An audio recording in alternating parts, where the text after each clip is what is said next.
Muito boa tarde a todos. É com uma satisfação imensa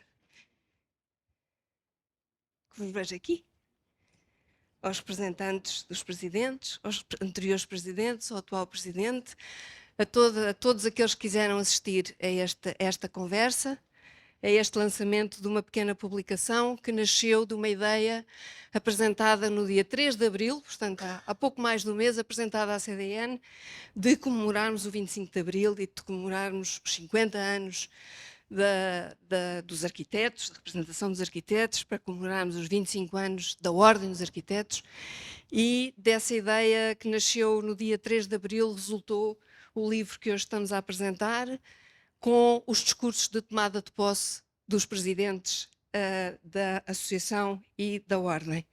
Eu preparei aqui umas breves imagens que estão todas no livro, portanto peço desculpa, não será necessário voltarem para trás, porque as páginas do livro é o pequeno índice do que é que a publicação tem. Portanto, a publicação tem um texto de abertura do nosso presidente atual, o Avelino Oliveira, um pequeno texto meu sobre a representação dos arquitetos, que é sobre o qual o livro trata, um cartoon encomendado de propósito ao arquiteto Pitum do Amaral para este livro, com muito prazer.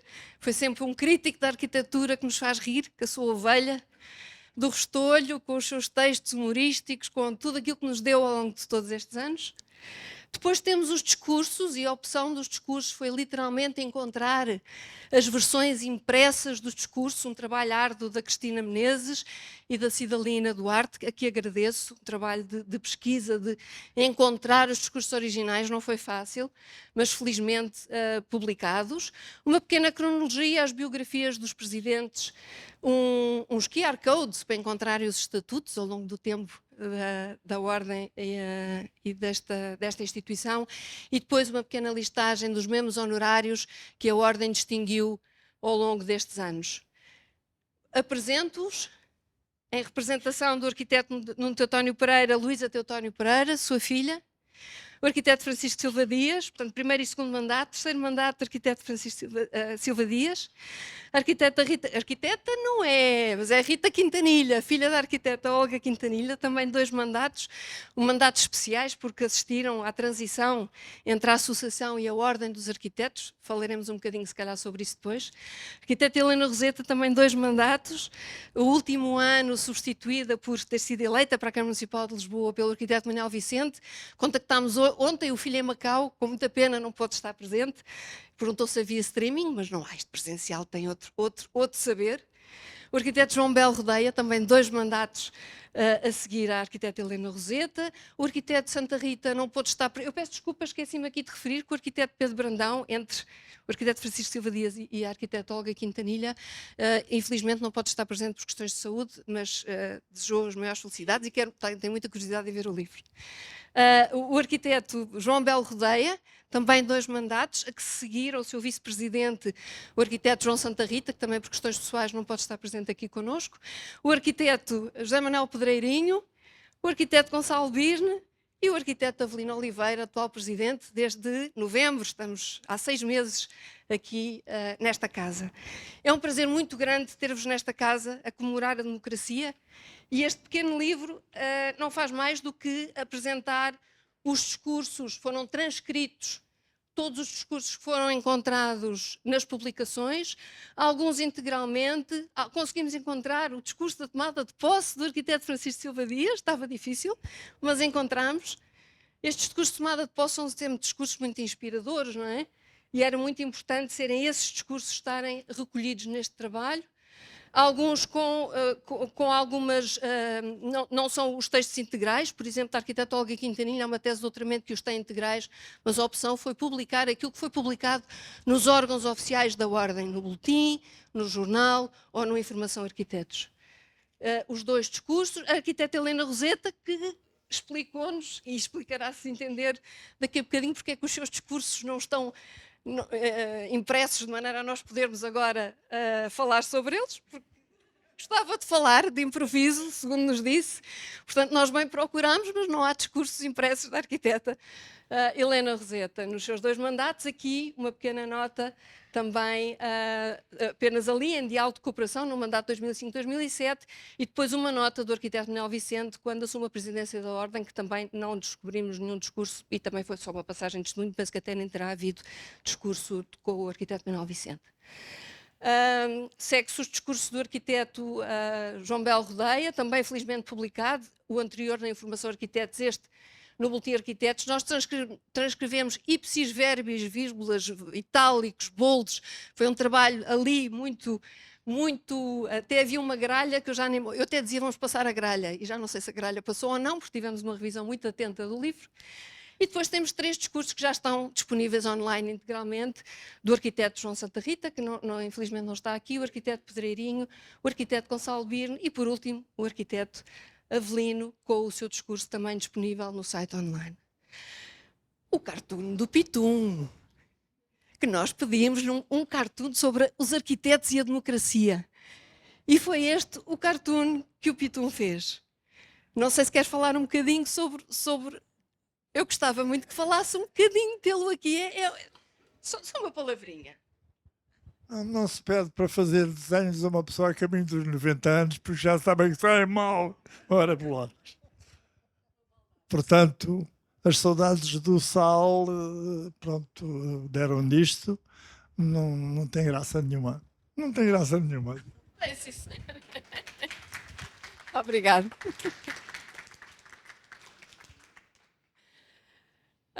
Depois temos o cartoon, depois temos uma breve cronologia, da qual eu apresento só a primeira parte, porque no curtíssimo tempo que eu já expliquei que tivemos para fazer este livro, a história entre 1974 e 1984 desta instituição merece uma investigação aprofundada. Foram tempos muito conturbados, atas, não havia publicações regulares, só apareceu o Jornal dos Arquitetos em 81. Foi muito difícil de encontrar informação sobre esta época, sobre as eleições, depois houve impasses nas eleições, depois não chegaram a acordo, depois passaram os meses. Informação nós fomos encontrando, mas não suficientemente detalhada, e uma investigação que é mais do que merecida, que esta instituição merece, e que iremos prosseguir entre 74 e 84 do que é que aconteceu nesta instituição. Comissão instaladora, comissão ad hoc, comissão de gestão da comissão de extinção, depois era a associação, eu até coloquei ali, primeiro era, onde é que está? Primeiro era a União dos Arquitetos, depois já era a Associação dos Arquitetos, tem vários nomes. E então resolvemos pôr deste período apenas a informação mais sintética possível. Outra opção também nesta cronologia foi do ponto de vista das ilustrações, e devo dizer que, desde já, que todo o apoio também nesta cronologia da doutora Ana Isabel Ribeiro, que fez o favor de disponibilizar informação muito útil de uma exposição também que tinha feito na secção Jornal do Norte, dos 20 anos da secção Jornal do Norte. E as opções gráficas foi apenas os órgãos oficiais de comunicação da instituição, primeiro a revista oficial do SNA, depois o Jornal dos Arquitetos, etc., verão, os logotipos, que também estão apresentados com os devidos autores, que ainda há pouco o João Rodeia falava da autoria do logotipo da Ana Filipa Tainha, o primeiro da Associação dos Arquitetos, depois foi adaptado à ordem, depois é que foi feito o outro concurso com o Pedro Novo, e as sedes, as casas, não é? Estamos aqui na Casa dos Arquitetos, não podia deixar de falar nas casas e no seu percurso, mas toda a cronologia está até hoje no livro. Só uma pequena nota, temos lá o número do sócio, o primeiro sócio a inscrever-se em democracia a 26 de abril, está lá o número dele, e temos o número do último sócio que foi inscrito este ano, na comemoração, portanto, a 24 de abril, o último sócio que se inscreveu na Ordem dos Arquitetos. Portanto, temos os membros e temos um período temporal. E o objetivo não é falar dos discursos, o objetivo é depois lerem e cada um fazer a sua leitura. Aquilo que eu proponho no meu texto de abertura é que se faça uso daquilo que Bruno Zevi nos ensinou, olhar e ver, principalmente ver. E aquilo que eu proponho no texto de abertura é que se veja, para além da leitura e para além das palavras que os textos têm nessas páginas que fazem parte do livro. E hoje aquilo que eu gostava muito era de propor 3 temas, e começar pela pergunta óbvia a todos os presentes, que era: onde é que estavam no 25 de Abril? Porque o único que eu sei que tem conhecimento Já disse à Luísa, quase que já lhe poupei o tempo, a única ilustração que eu optei por colocar no meu texto é aquela imagem que penso que todos se lembram, na noite de 26 para 27 de Abril, Nuno Teutónio Pereira a sair da prisão de Caxias. E a palavra arquiteto Nuno Teutónio Pereira a ser entrevistado. E isso, onde ele estava, nós todos sabíamos, no dia do 25 de Abril. Mas todos vós, se calhar ninguém sabe, se quiserem partilhar connosco, acho que era um momento muito bonito. E depois tenho três desafios. Eu deixava já os desafios para depois falarem o que entender. É uma conversa. Um desafio, um tema seria objetivos concretizados e projetos em continuidade nos mandatos seguintes. Portanto, num mandato não se consegue fazer tudo, não é? Portanto, o que é que fizeram que teve continuidade e que, obviamente, em prol dos arquitetos e da arquitetura? Democracia e memória, o papel das publicações institucionais. O seu discurso não o encontramos, mas haverá tanta outra informação que foi importante das publicações institucionais, do boletim, da informação, do JA, do Jornal dos Arquitetos, não é? Portanto, qual o papel dessas publicações para a instituição? E, após 50 anos de democracia, quais são os novos desafios para os arquitetos e para a arquitetura? E com isto me calo e passo o microfone. Quer começar, arquiteto?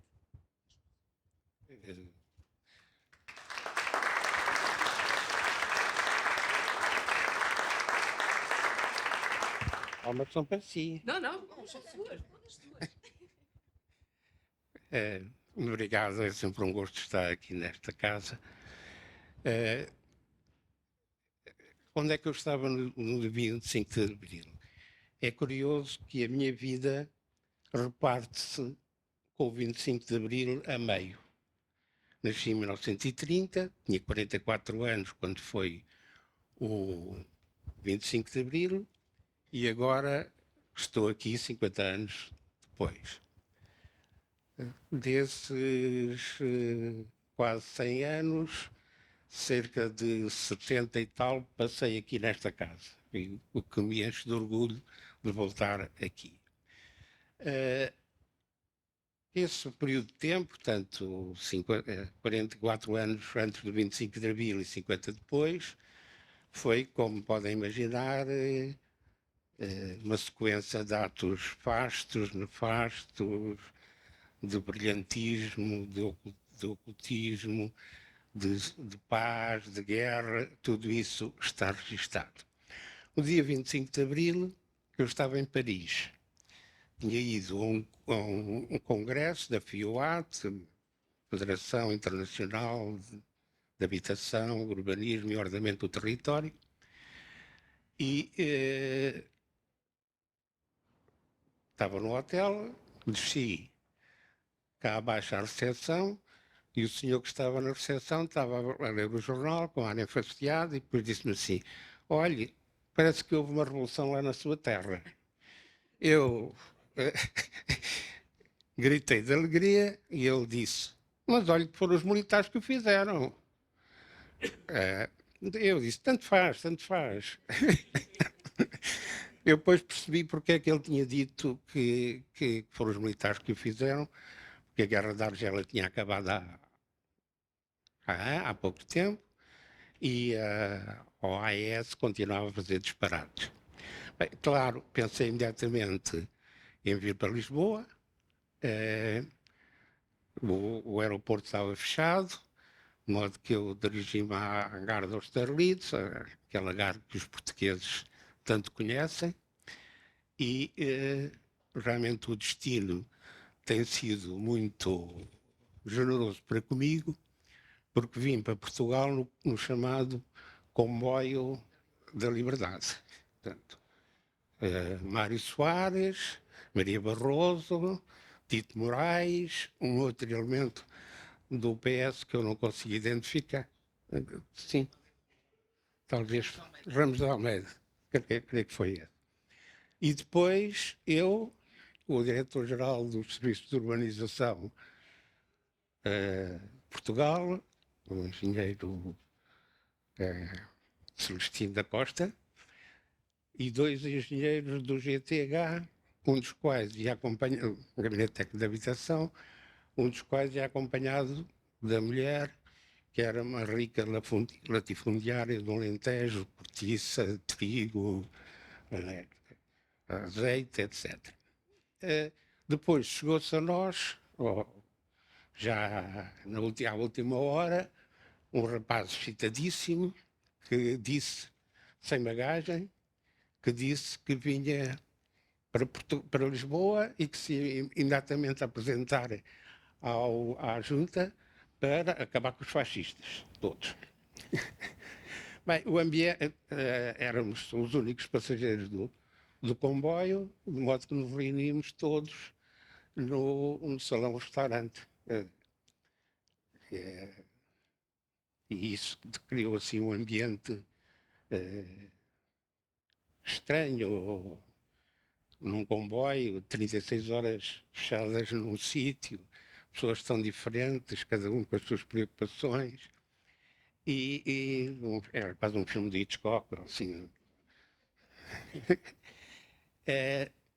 Inclusive com conflitos, porque o jovem exuberante zangava-se com toda a gente enfim. Portanto, quando chegámos a Vilar Formoso, foi assim de madrugada, estava um dia de chuva, e ouvi-se lá fora um grito: Viva a República! E a senhora terratenente disse: Ai Jesus, disto é que eu tenho medo. E o rapaz, o exuberante, disse: Temos que ir acabar já com esta burguesia e acabar com a democracia parlamentar, já! Tá. Porquê é que eu conto esta história? Porque foi um pouco a antecedência do primeiro período da Revolução, do PREC. E conto-a também porque nesta divisão em que a minha vida se encontra do estar o antes e o depois do 25 de Abril, ocorreu uma história, passado uns tempos, que mostra realmente a diferença que há entre nós no sindicato ainda. A Ordem dos Médicos tinha feito um livro que era As Carreiras Médicas, que era o percurso que se entendia para a formação e o percurso que se entendia para os médicos, e os arquitetos resolveram, o bastonário era o Miller Guerra, pediram ao professor Miller Guerra que explicasse como é que eram as carreiras médicas, porque nós tínhamos a pretensão de fazer uma coisa semelhante. O professor Miller Guerra foi gentilíssimo, teve uma tarde inteira connosco no sindicato, ainda na Universidade de Belas Artes, mas depois, no fim, já quase à despedida, disse assim, mas foi de uma clareza chocante quase, porque disse assim, mas não pensem que vocês podem fazer um livro como nós fizemos, porque as únicas profissões que têm prestígio e a quais é reconhecida a utilidade são os advogados que livram as pessoas da cadeia e os médicos que livram as pessoas da cova. Eu gostava, se fosse possível, voltar a falar com o Dr. Miller Guerra e dizia-lhe, olha que não. Hoje, 50 anos depois, a arquitetura é um serviço público. A arquitetura e as cidades, na maneira, na forma como moldam o comportamento das pessoas, livram-os da cadeia, e a arquitetura e as cidades equilibradas, na maneira como tratam do bem-estar e da saúde das pessoas, livram, ou pelo menos adiam, a entrada na cova. Obrigado.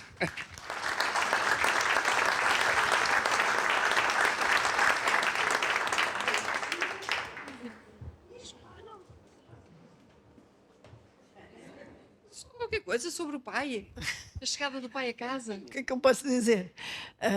O pai estava preso, ele escreveu até sobre isso.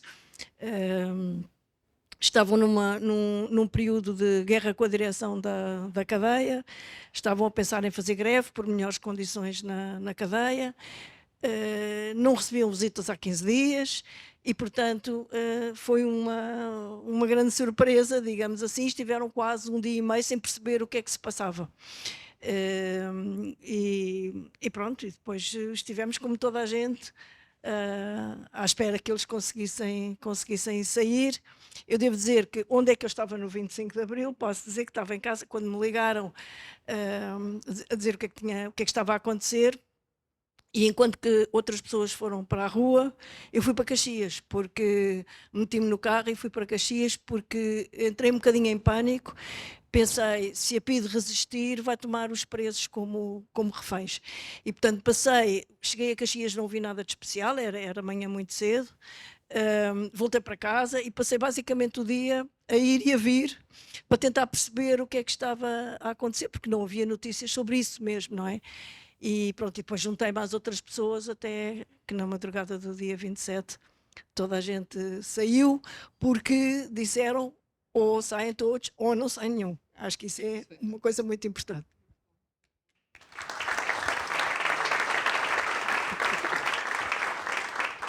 Bem, eu só conheci a minha mãe 4 anos depois, não é?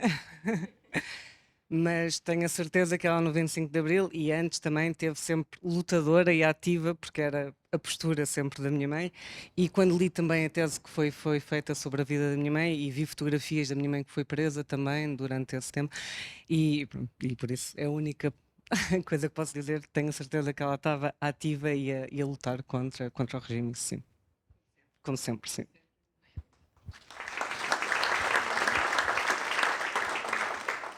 Eu estava no sindicato, quer dizer, não àquela hora, eu estava no sindicato a trabalhar porque tinha sido convidada, imaginem, para ser secretária-geral do sindicato, mas era uma função laboral, não fazia parte da direção. Já não sei quem me convidou, não sei se foi Francisco, se foi o Nuno Portes, já não sei quem é que me convidou, só sei que lá estava. E foi assim que eu comecei a conhecer esta gente toda, a vossa geração, conhecia da escola, mas muitos outros arquitetos que eu conhecia, fui conhecendo no sindicato. O Bartolomeu Costa Cabral, enfim, muitos outros. O Bartolomeu tinha um papel muito engraçado por causa da secção internacional da UIA, que era uma das zonas mais dinâmicas do trabalho do sindicato, porque tinha acesso à informação que em Portugal ninguém tinha. Nessa altura ninguém tinha informação. Mas a SPUIA tinha informação, a secção portuguesa da UIA, e trazia essa informação para cá e mexia connosco. E, portanto, pronto, depois, claro, trabalhava também no ateliê do Teutónio Pereira. Aliás, eu acho que nunca não fiz nada no ateliê do Teutónio Pereira, lembro-me apenas de ter assinado uns abaixo-assinados, não me lembro de mais nada, porque acho que não fiz lá nada, porque o seu pai estava sempre preso, esse é que era o problema, e portanto a gente tinha que fazer abaixo-assinados para ver se o tirávamos da cadeia, andávamos nisto. E não me lembro de ter feito nada naquele ateliê. Conheci lá o Birna, acho eu, que ainda és do meu tempo, mas vocês faziam imensas coisas, eu andava por ali. Tinha um cartaz enorme à entrada do ateliê, que tinha uma seta e dizia mais à esquerda, e eu achava bem, e portanto isso aprendi. Bom, entretanto, no dia 27, essa noite, esse dia, andei na rua, trabalhava também no ateliê. Naquela altura a gente trabalhava em muitos sítios, eu não sei como é que era, mas tínhamos mais tempo. Além de ter 3 filhas pequenas, conseguia ter 3 trabalhos, também não sei como, mas andávamos por ali. Se calhar não havia problema de transportes como há hoje, e hoje era impensável, para já não havia telemóveis, também não havia tantos problemas de transporte, era impensável uma pessoa dizer, onde é que estás? Estou no trânsito. O trânsito não era um local, mas hoje o trânsito é um local. Onde é que tu és? Já eu sou da segunda circular. Pois, o trânsito agora é um local, é uma identidade. Mas naquela altura não era um intervalo. E a gente fazia coisas pelo meio. Para resumir, queria citar aqui 2 pessoas que foram muito importantes logo naqueles primeiros meses a seguir ao 25 de Abril. Um que se chamou Nuno Portas, com quem eu também trabalhava, que também estava no Laboratório de Engenharia Civil. Aquilo era uma tribo, andávamos todos uns com os outros e passávamos pelos sítios onde uns e outros trabalhavam. E o Nuno Portas estava lá.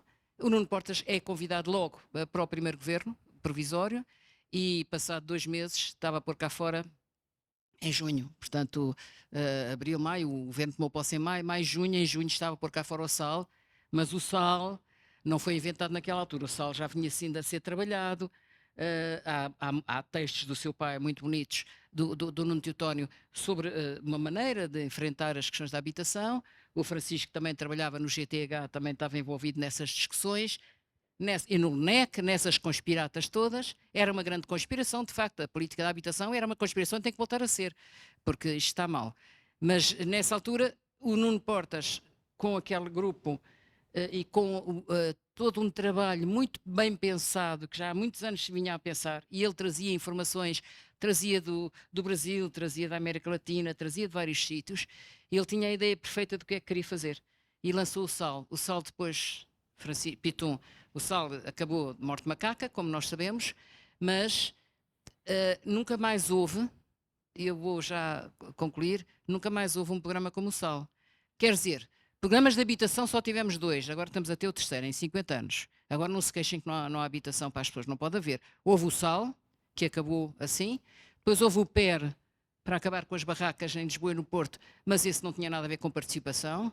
Era construção, meia bola e força, realojar, deitar abaixo, enfiar as pessoas, e depois nunca mais houve nada. Apareceu agora o PRR, que é um programa um bocado difícil e com umas regras europeias e tal, mas desculpem-me, em 50 anos, e o Francisco sabe bem, a quantidade de programas de habitação que no regime da ditadura se fizeram, e eu custa-me tanto dizer isto, que se construiu imenso nessa altura, muito mais do que agora, em termos de habitação social, embora os modelos de habitação fossem altamente discutíveis, e bem trabalhou também o Nuno Teutónio, com a Federação das Caixas de Previdência, o Francisco no GTH e o Gonçalo também, para tentar, naquele sistema com o qual estavam em total desacordo, introduzir já uma dimensão moderna, nova, de habitação. Toda essa experiência foi fundamental.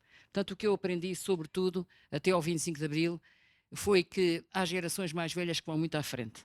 E nós hoje olhamos para trás e dizemos, fez tanto naquela altura, onde é que está essa gente? Olha, ainda bem que estão aqui alguns, porque realmente é muito importante voltar a ter essa genica, essa visão prospectiva e tentar lutar contra sistemas. Aquela era uma ditadura, tinha que ser mesmo derrubada, o senhor exuberante tinha um bocado de razão, tinha mesmo que ser derrubada pela força. Isto agora é uma democracia, mas tem muita ditadura do mercado enfiada pelo meio. E nós estamos debaixo de uma ditadura de mercado, eu não tenho dúvidas sobre isso, e irrita-me imenso ouvir dizer que há falta de oferta de habitação. Nós temos muito mais habitações do que famílias, mas muito mais.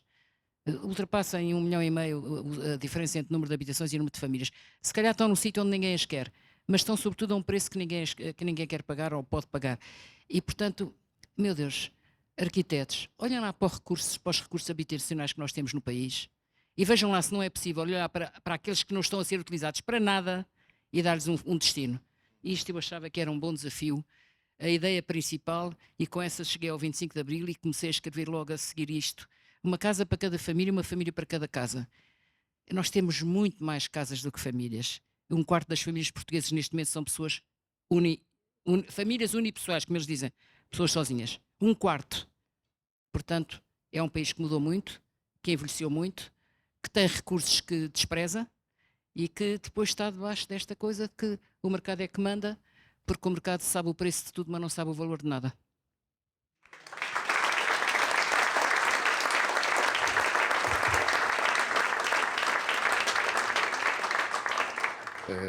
Boa tarde a todos. Desde logo, obrigado pelo convite. Devo dizer que é a primeira vez que eu acedo como ex-presidente da Ordem a estar numa coisa deste género. Porque também, mas digo a todos os efeitos, para todos os efeitos, e eu sinto-me um bocadinho numa vitrine, não é? No bom e no mau sentido. Mas eu diria que estou em perda, talvez só não estou em perda em relação ao Avelino, porque eu tinha 11 anos quando foi o 25 de Abril, era muito novo ainda, mas há coisas que me ficaram na memória. Eu nasci e morei sempre em Leiria até aos 18 anos. Lembro-me de ter ido à turma onde eu estava no liceu, no princípio do liceu, avisar que tinha havido uma revolução e fomos todos para casa, e também me lembro de chegar a casa e da minha mãe dizer, ou ouvir dizer à minha mãe, finalmente, caiu de podre. Foi mesmo assim em relação ao regime.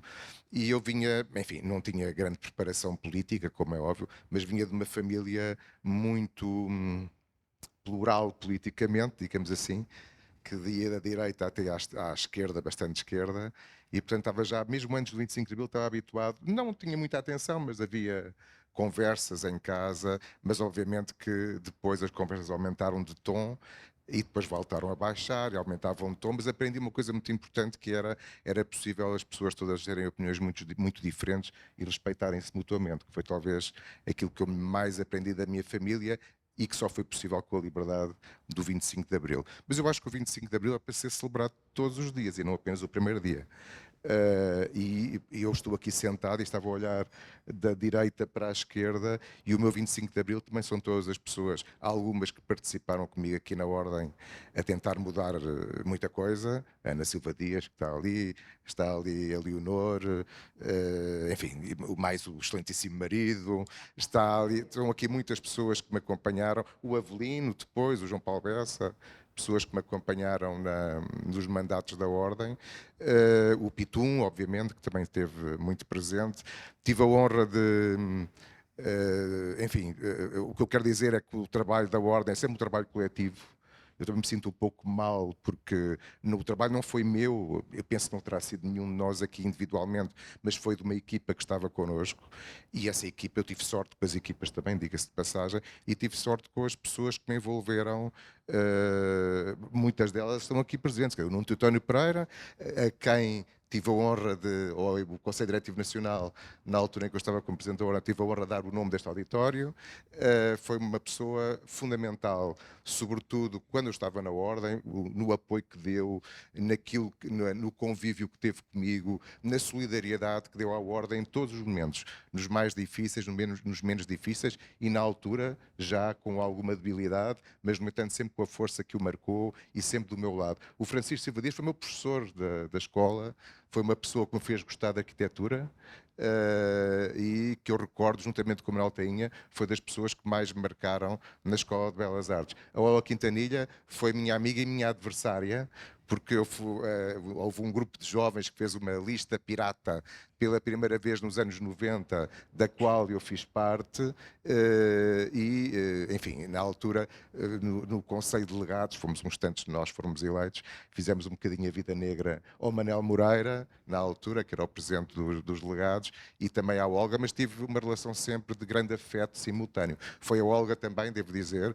que, desculpa-me a familiaridade de chamar assim Olga, mas foi a Olga, que era assim que ela me pedia para lhe chamar, foi a Olga que me pediu, por exemplo, para fazer a minha primeira atividade como curador, que foi uma pequena exposição que foi feita aqui na Galeria sobre os jovens arquitetos, chamada Geração de 90, e que tive muito gosto, porque ela de algum modo ajudou-me também no meu mundo depois para além da Ordem. E o que é que eu hei de dizer da Helena?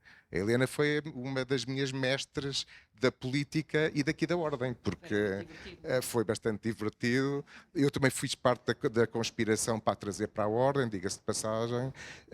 Tive muito perto dela, durante sobretudo o tempo, depois não fui para o IPAR, foi menos, mas no início muito perto dela. Estamos aqui a recordar algumas atividades culturais que fizemos na altura e sobretudo aprendi imenso com ela. Enfim, não vale a pena agora entrar em pormenores, mas estou a falar da forma como se geria uma casa como esta, na forma como se lidavam com as pessoas, etc. Ela para mim foi uma pessoa muito importante ao longo da minha vida e também na minha vida política, na minha vida associativa. O Zé Manel, fomos colegas de faculdade durante um pouco de tempo e eu continuo a usar os teus livros nas minhas investigações, sobretudo o dicionário, e o Gonçalo, o que dizer, porque o Gonçalo é um pouco como a Helena, foi sempre uma grande referência minha ao nível da profissão, e portanto, da profissão, no meu mundo académico, há uma coisa que eu quero aqui deixar, portanto o 25 de Abril continua com moral de pessoa para pessoa daquelas que aqui estão. Queria lembrar é que o Gonçalo, eu muito jovem comecei como docente universitário aqui na Faculdade de Arquitetura, na altura ainda era Belas Artes, ou talvez já fosse faculdade, mas ainda aqui no Chiado, e, por exemplo, o Gonçalo era das poucas pessoas que ia, eu era um miúdo, tinha 23 ou 24 anos quando comecei a dar aulas, e eu ia, de vez em quando telefonava, o Gonçalo, não quero cá vir dar uma aula aos alunos e tal, e o Gonçalo ia. Ou seja, tinha esta generosidade, e essa generosidade que sempre lhe conheci, e além de, obviamente, ele é de Alcobaça, também tínhamos aqui uma certa, um certo ambiente conspirativo regional entre ambos, e obviamente era uma figura de referência da arquitetura portuguesa que sempre foi também minha figura de referência enquanto arquiteto. O Avelino também já disse, ou seja, cruzei-me com ele várias vezes, a primeira vez no tempo da Helena, na primeira candidatura que se fez à Ordem, que eles também concorreram na nossa lista pirata pelo Porto, na altura não ganharam, mas concorreram, e mantivemos desde então, aliás, muita proximidade, quer dizer, mesmo quando não éramos da mesma lista, várias vezes nos contactámos, íamos jantar assim às escondidas e tal, para trocar umas impressões. Depois ele foi eleito no primeiro mandato numa outra lista do Manuel Vicente, se a memória não me falha, para o Conselho de Legados, e depois foi eleito na lista que eu liderei no segundo mandato. Portanto, andámos sempre também, e eu aprendi bastante com ele, que é muito habilidoso politicamente, diga-se de passagem, e sobretudo houve uma coisa que eu sempre, que eu gosto de ser testemunha, podendo ter sido adversário nestas últimas eleições, não diretamente, mas indiretamente, não inimigo, apenas adversário, e que era o Avelino era frontal. Eu gosto de pessoas frontais e, portanto, dizia o que tinha a dizer na altura em que tinha a dizer. Foi muito solidário com o Conselho Diretivo Nacional no Conselho de Delegados por diversas vezes, aliás, sempre, eu diria, e, portanto, guardo as melhores memórias e, neste momento em que continuo a celebrar o 25 de Abril com estas minhas palavras, desejo-lhe a melhor sorte e à equipa dele nos próximos tempos. Obrigado.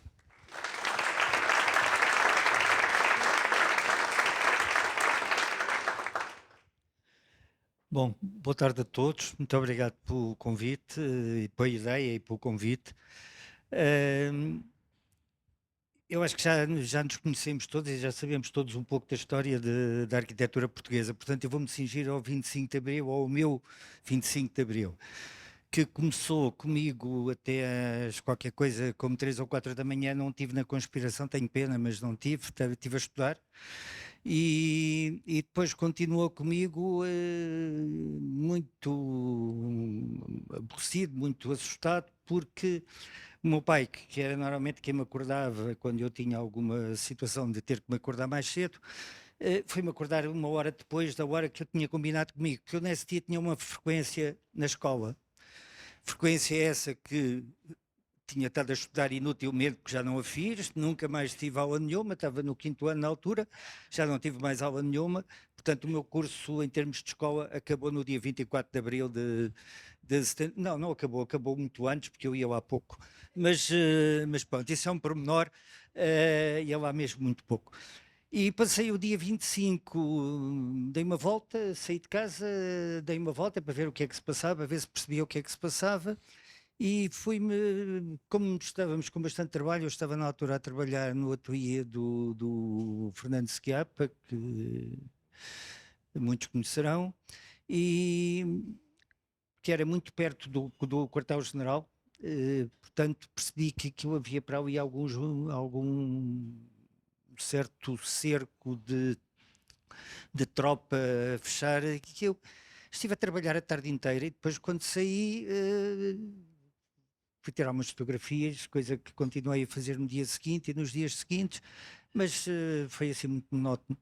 Só no dia seguinte, só no dia 26 é que fui para a Baixa. Andei perto, não, no dia 26 ainda não se celebrava, ainda se lutava, e andei ali perto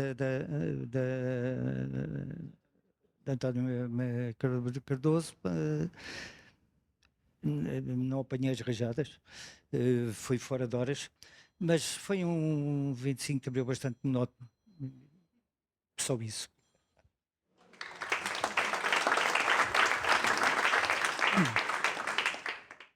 Bom, vou também seguir mais ou menos as questões. Em primeiro lugar, eu gostava de felicitar a Sofia, porque eu acho que esta iniciativa que estamos aqui todos a viver é de facto memorável, está muito bem organizada. A publicação deste livro vai ser um marco na vida da Ordem, até porque é uma espécie de balanço que surge 50 anos depois do 25 de Abril.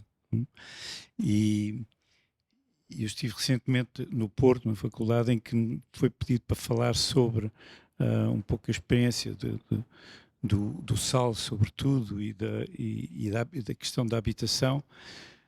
Mas depois foi-me pedido para fazer uma perspectiva para o centenário do 25 de Abril e eu disse, em minha opinião, e no estado em que está o mundo, só mesmo indo à bruxa, não é? Porque o nível de incerteza é de tal maneira grande a todos os níveis, quando estamos perante uma ameaça de uma crise climática que sabemos o que é e o que pode dar, ou de uma generalização de guerra que também tem contornos e que é totalmente carbónica e se calhar mesmo assim menos mal porque a alternativa é pior, porque é nuclear, e se passa ao nuclear, se calhar aquilo que o não cumprimento da crise climática pode ameaçar dentro de um século ou dois, não sabemos ao certo, se não tivermos juízo, a guerra pode ser de uma semana para a outra, se carrega no botão errado, bom... Isto é, digamos, a perspectiva apocalíptica, não nos interessa, interessa-nos mais a utópica e é aquilo que estamos aqui a comemorar. Eu gostava só de dizer que eu não estava em Lisboa no 25 de Abril, vim já no final do dia 26, já tinha um espaço ateliê no Largo do Carmo e quando voltei ao Largo do Carmo, foi já à noite, reparei uma coisa muito estranha porque tinha a porta do ateliê arrombada, não percebi o que é que se passava, entrei e na sala que eu tinha, onde eu tinha o telefone, tinha um prato com um monte de moedas e com um papel que dizia: somos jornalistas, estivemos aqui a cobrir o acontecimento, usamos o seu telefone e, portanto, deixamos aqui umas moedas para pagar as chamadas telefónicas. Bom, a outra consequência curiosa é que de repente olhei para as janelas era verão, portanto já era um dia quente, estavam abertas e as vidraças partidas e cápsulas de balas no chão. Tinham estado a fazer fogo sobre o quartel do Carmo, da GNR. Não é? Como sabemos, foi um fogo para meter medo, mas foi, e partiram os vidros das vidraças, é claro, foi a minha pequena contribuição. De resto, o meu ateliê era muito pequeno, eram 2 salas subalugadas ao engenheiro Ferreira Crespo, mas obviamente que foi uma contribuição bem recebida e muito boa. Depois, daí foi importante, mas creio que isso já foi na noite de 26 para 27, que foi ir para Monsanto à espera do Nuno Teotónio, que saiu por volta das 2, 3 da manhã.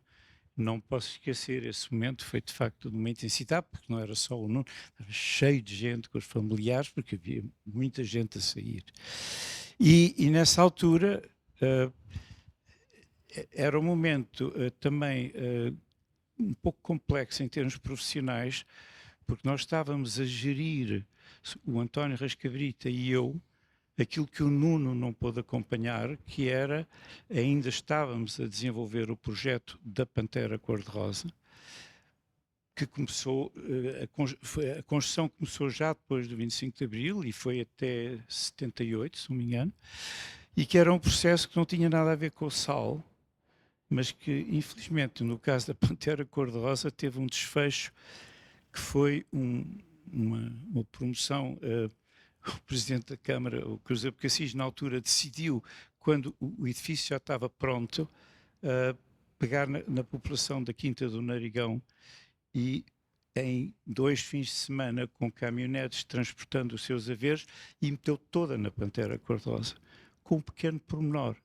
Não havia infraestruturas ligadas, não havia esgoto, não havia água, não havia eletricidade. E há 2 semanas nós tivemos uma sessão no Habitar Lisboa, na exposição que estava na garagem, e foi muito interessante porque foi uma sessão sobre a Pantera em que estiveram presentes as associações e os moradores atuais da Pantera, que já são a segunda e a terceira geração que viveu, mas eles lembravam-se todos de que foi viver 6 meses numa situação de precariedade total, embora tivessem casas novas. O edifício foi vandalizado, os elevadores foram destruídos, não serviam para nada, eram absurdos, os tubos de queda de lixo, tudo foi vandalizado, as arrecadações, e de facto há uma retoma de uma coisa que não foi feita com o processo SAL, mas foi feita com uma coisa que era muito bem feita, que era toda a metodologia que o GTH tinha metido em curso.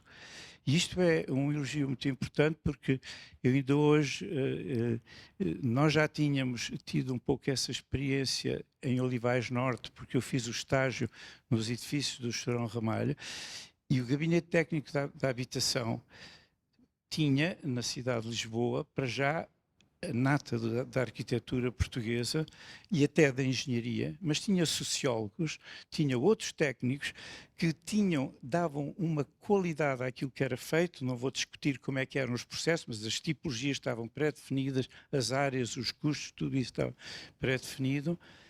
E é claro que quando se passa daqui depois para o processo do SAL, há um know-how que é aprendido e que é importante, mas que de repente é confrontado com uma coisa que é, e essa é de facto, para mim, foi uma aprendizagem incrível, que é a participação dos futuros moradores. Bom, e portanto isto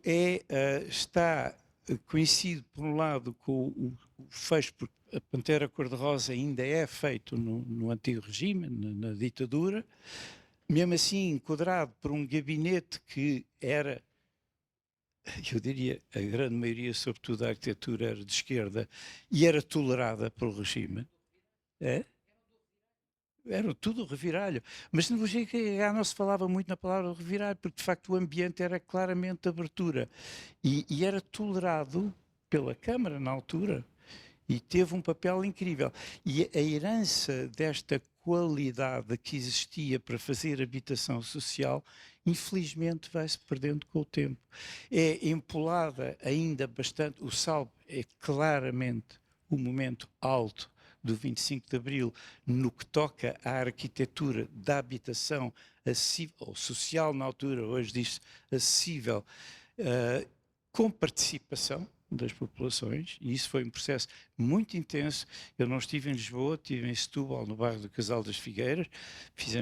Era um conjunto em 2 fases. A primeira fase foi um dos últimos processos SAL a fechar, apesar da evolução e da extinção do SAL, porque depois, quando já estava centralmente, a Câmara de Setúbal pegou e levou o processo até ao fim. Mas a segunda fase já não se fez, a primeira fase era nos terrenos circundantes construir 300 e já não me lembro, de 40 fogos novos para libertar áreas no bairro existente para na segunda fase reestruturar esses vazios e melhorar as condições de vida. A segunda fase não foi feita. De qualquer maneira, o que eu queria dizer, e esta transição passa e está o Nuno Teotónio e o Nuno Portas muito presente do ponto de vista profissional, porque de facto o escritório continuava a funcionar, ele desfez-se muito rapidamente, de resto eu já tinha este outro espaço, mas o Nuno seguiu o caminho que seguiu na política, claramente. O Nuno Portas continuou ainda muito presente, mas ele também estava empenhadíssimo como secretário de Estado da Habitação. E, de facto, este momento do SAL é fundamental e na evolução dos 50 anos da democracia, claro que a cidade passa a ser gerida em esquema democrático, mas é um processo de aprendizagem que é lento, que vai consolidando coisas e que tem altos e baixos. Não? E na questão da habitação, eu acho que o processo não é extraordinário, ou seja, há um momento fantástico até 77, 78, quando se vive isto. A seguir, as associações de moradores continuam, as cooperativas continuam, mas quando entramos nos anos 80, sobretudo a partir da segunda metade dos anos 80, há um total, com exceção do programa PER e de não sei o que mais que se vai manter, mas há uma total demissão do Estado em relação à questão da habitação social, que é substituído pela banca. E esta substituição da banca tem efeitos que não são falados, mas que são complicados, porque são sobretudo 3 efeitos. O primeiro é o movimento da periferização que já vinha atrás é acelerado. E é acelerado fortemente porque, obviamente, que a banca que oferece com valores, porque é um período em que a banca tem juros baixos, a seguir um período de inflação, mas tem juros baixos, e portanto em 25 anos, com um valor idêntico a uma renda baixa, fica proprietário da casa, mas a verdade é que isto vai estimular os promotores imobiliários e os construtores a ir buscar terrenos baratos nas periferias, e portanto vai aumentar rapidamente as periferias, com planos de retalho, porque não há grande acompanhamento, com uma qualidade de construção que hoje, com a questão energética, se percebe que é altamente deficitária, e isto é a primeira consequência. A segunda consequência é a desertificação dos centros históricos, que já existia, é acelerada também. Com este movimento, estão os dois ligados. E, portanto, os problemas dos centros históricos agravam-se. O centro histórico começa a esvaziar e, como sabemos, isto só é invertido com o movimento turístico a seguir, que é, hoje em dia, outra dor de cabeça, porque é gentrificação e Airbnb, etc, etc. Bom, mas portanto, aumenta a periferia, a aceleração da desertificação do centro histórico, e o terceiro, que é arrumou o mercado do arrendamento, ou seja, a política da renda desapareceu. E estas consequências projetam-se até ao subprime. O subprime é terrível, estamos a falar de 2009, 2010, porque vai acelerar a crise económica, vai acelerar, por outro lado, liberalizar a política do arrendamento, e esta situação económica continua a situações que se vão agravando, sobretudo mais tarde, depois também vem com a questão da pandemia, apesar de, entretanto, vir a lei das bases da habitação, que é uma lei profundamente positiva, da qual esta senhora é altamente corresponsável, e ainda bem, mas a verdade é que sai a lei, mas não há medidas concretas de implementação. A lei fica um pouco em suspenso. E passamos 2015, Acordos de Paris e início da discussão sobre a crise climática, que tem consequências a todos os níveis, inclusivamente na arquitetura, na construção, porque não é apenas uma questão ambiental, é uma questão de sustentabilidade também económica, é o problema de como é que se inverte uma economia de mercado linear dominante, já aqui foi falado, para outros modelos económicos, tem consequências sociais e, obviamente, consequências ambientais. Mas depois, a crise a habitação vai continuar, agrava-se, porque a situação económica é cada vez pior, o número de famílias que têm que deixar os arrendamentos e as casas aumenta, os imigrantes agravam, e estamos numa situação em que estão a aumentar novamente a necessidade da casa acessível e não há oferta. Não há oferta em condições acessíveis. Claro que o mercado diz que é só uma questão de implementar, não é verdade, porque o mercado está todo direcionado para a classe média alta, não é? Bom, esta situação... e termino já dizendo que hoje em dia sai a lei Mais Habitação, que eu considero que é uma lei que tem muitos aspectos positivos, com os 5 eixos, de atribuição, dos quais 2 estão inquinados porque levantam a discussão entre o público e o privado e o diálogo crispa-se à volta dessa situação e vai ignorar um pouco as outras que são válidas. Mas, de qualquer maneira, há uma grande incapacidade, por razões de alta burocracia, hiperlegislação, etc., de dar vazão, porque tudo é... recorre-se à banalização da concepção-construção, pensando que isso vai acelerar. É uma falsa saída, não vai, porque continua a haver problemas, mas de qualquer maneira, o que eu acho é que este programa, que é bem intencionado, acaba por revelar algum desespero de anos de inação. E de repente percebeu-se que o problema é gravíssimo e, portanto, é preciso ir a tudo. Só que a carapaça, etc., não facilita. E o único argumento que se ouve é urgência.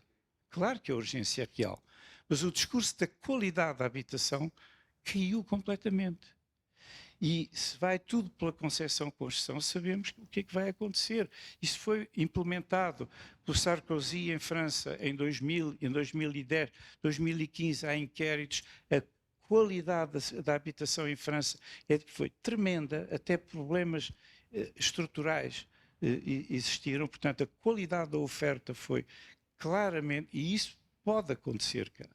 Bom, eu não queria ir mais longe, o que eu queria dizer é que estamos a viver momentos de transformação brutais, e isso é um desafio para a arquitetura, é um desafio para a política. O que eu espero, sinceramente, é que aos 50 anos haja condições para haver uma refundação do 25 de Abril. Eu digo claramente uma refundação porque acho, por exemplo, e é curioso ver que muitas das questões que orientavam o SAL hoje em dia estão em cima da mesa em documentos tão utópicos como, por exemplo, a nova Bauhaus europeia, que fala claramente de co-criação, de participação em todos estes atos.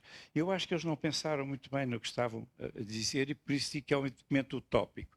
Mas que isto é absolutamente inevitável e de uma enorme atualidade, eu não tenho a mais pequena dúvida. Portanto, quando falo em refundação do 25 de Abril, e falo especificamente nas políticas da arquitetura, nas políticas da habitação, nas políticas do território, da paisagem, até porque temos que ir lá também por razões climáticas, das políticas de construção, que são fundamentais, isso vai ser um grande desafio para os arquitetos e para a arquitetura. E que vai ter consequências desde o ensino dos currículos da arquitetura até ao desempenho. E ao desempenho, e eu já agora gostava de dizer uma coisa, porque vou passar a palavra ao meu sucessor, e com quem tenho mantido algum diálogo bastante produtivo e que tenho a agradecer ao Avelino, porque eu acho que ele está, e a direção está atenta a esta transição, e isso é muito importante, porque é preciso ganhar novamente. O nosso mandato foi muito marcado pela implementação no terreno da regionalização da nova realidade das 7 regiões. Quero-vos dizer, não foi nada pacífico, o que nós esperávamos que não ia ser. Mas está implementado, bem ou mal, com defeitos, mas com condições claramente para melhorar. Isso não tenho dúvidas. Agora, o problema da afirmação da arquitetura dos arquitetos, eu digo, ao nível da polis, ao nível da política, ao nível dos interlocutores do governo, seja quem for, e agora temos, nós, por exemplo, o problema mais habitação. Eu li recentemente uma entrevista do atual ministro da tutela, já não é ministério, voltou a ser secretário de Estado, e a entrevista ao atual ministro das Infraestruturas deixou-me já bastante perplexo, porque só fala no aumento da oferta, sem dizer como, não é? Mas já sabemos mais ou menos o que é que vem lá. Portanto, esta questão, independentemente de quem vai estar, põe aquilo que é fundamental, que é lutar pela afirmação da arquitetura e dos arquitetos. Uma das palavras que nós tínhamos era pela qualidade da arquitetura. Eu creio que este slogan foi mal entendido, porque a qualidade da arquitetura que nós sempre defendemos é a qualidade da arquitetura para a qualidade de vida das pessoas, para a qualidade de vida de quem, sobretudo, mais precisa. E isso está em cima da mesa, não? E, portanto, eu acho que temos, de facto, que atualizar, refundar, porque se refundarmos o 25 de Abril, poderemos estar a contribuir para refundar o papel dos arquitetos e da arquitetura na sociedade portuguesa. Peço desculpa por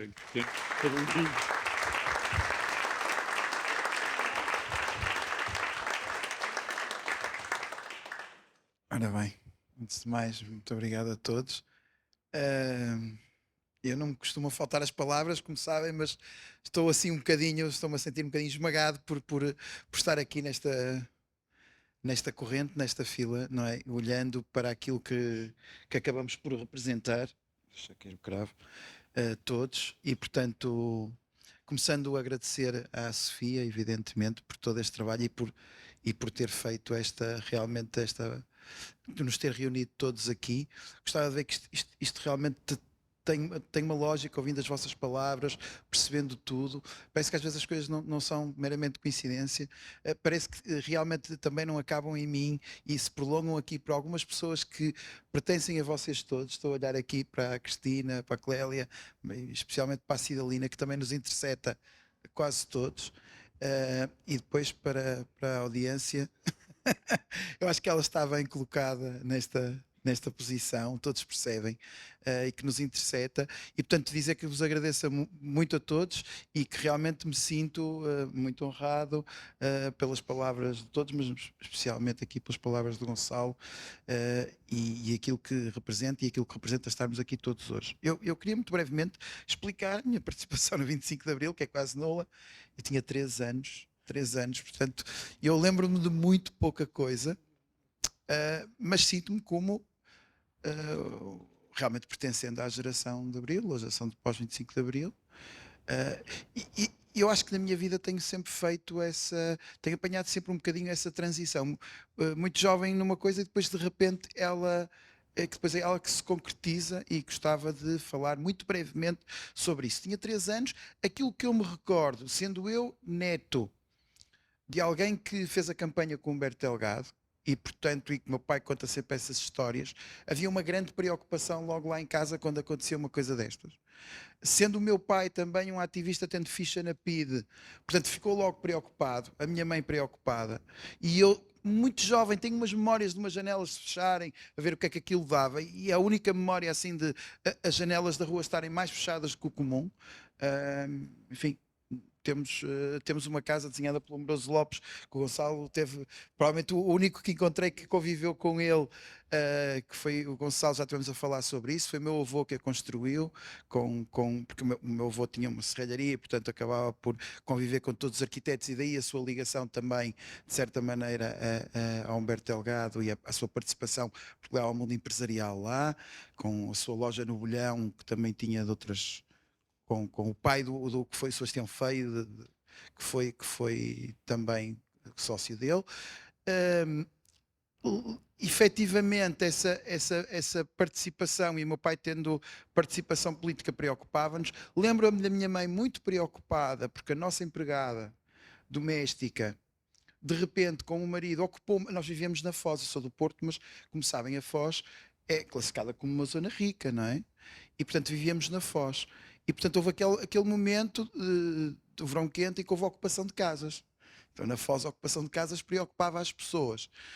E a nossa era casa de família. Então, a nossa empregada foi ocupar uma casa, quase no mesmo quarteirão, com o marido e com mais pessoas, uma casa que estava livre.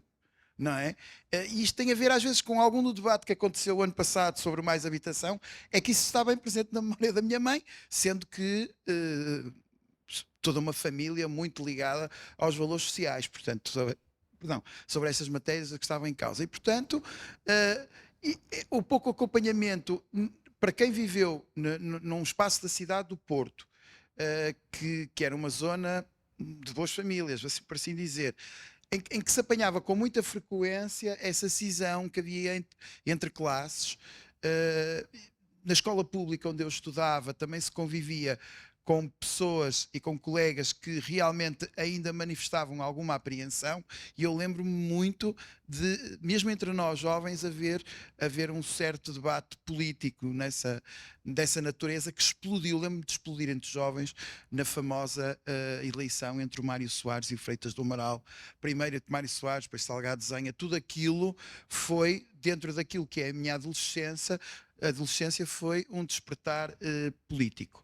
E, portanto, eu apanhei este pequeno troço do 25 de Abril, mas claramente beneficio de tudo o resto. A entrada de Portugal na Comunidade Europeia, efetivamente, essa globalização que acaba por acontecer, esse conhecimento. Depois, na verdade, também essa transição acontece um pouco com a minha escolha por ir para a arquitetura, o porquê é que eu fiz e depois o que é que acontece a seguir. Há muitas pessoas que têm influência, sou filho de engenheiro, portanto lidei sempre perto com a arquitetura, muita atração pelo facto de querer ser arquiteto.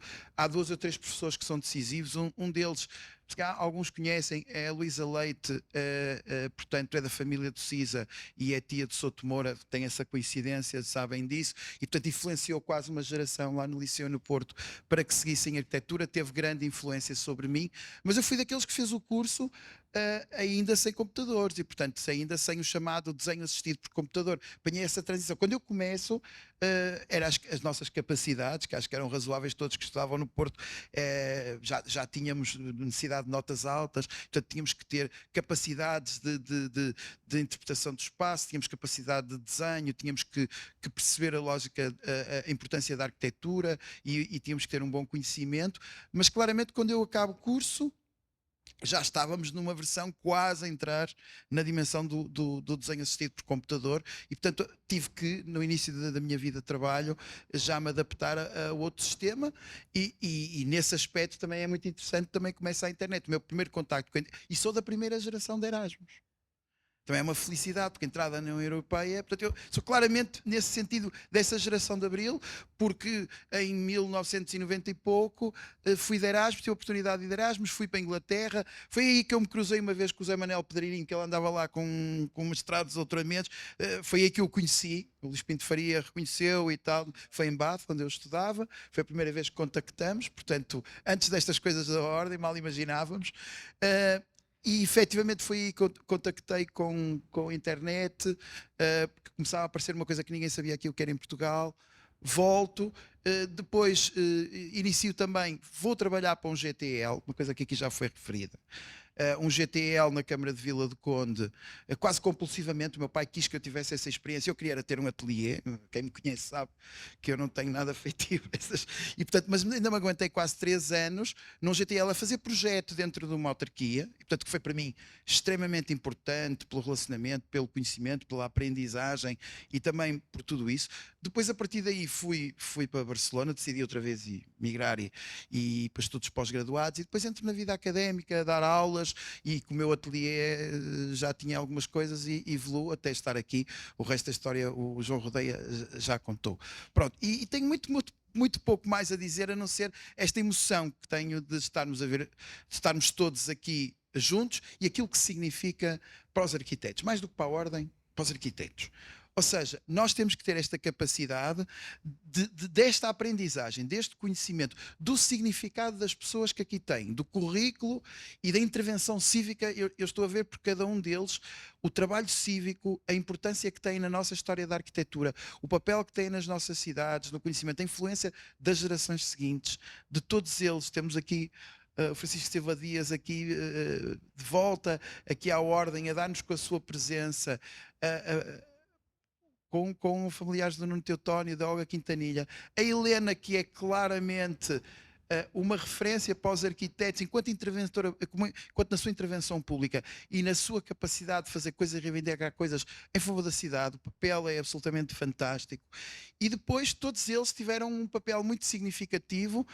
O João Belo Rodeia acabou por ter acabou por estar num dos embates principais que nós tínhamos do 73, aquilo iniciado pela Helena, mas no fundo o João teve que completar e fechar esse ciclo numa coisa que finalmente creio que está relativamente resolvida e consolidada, e que é muito importante para as novas gerações e que acabam por não saber o papel que estes senhores tiveram.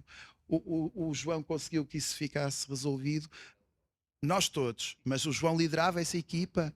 Depois o Zé Manuel, mas não satisfeitos, eventualmente alguns continuavam a questionar, como o Gonçalo estava aqui a dizer, continuavam a questionar o papel e a importância que os arquitetos têm na sociedade, e o Zé Manuel Pedreirinho acabou por ter esse mesmo problema logo nos primeiros dias de mandato e ver um dossiê aberto que já não fazia sentido e voltar a ter um mandato marcado, não é, por uma tal PL, não sei o quê, 445, que queriam voltar atrás e para manter aquilo que eles já tinham conseguido adquirir.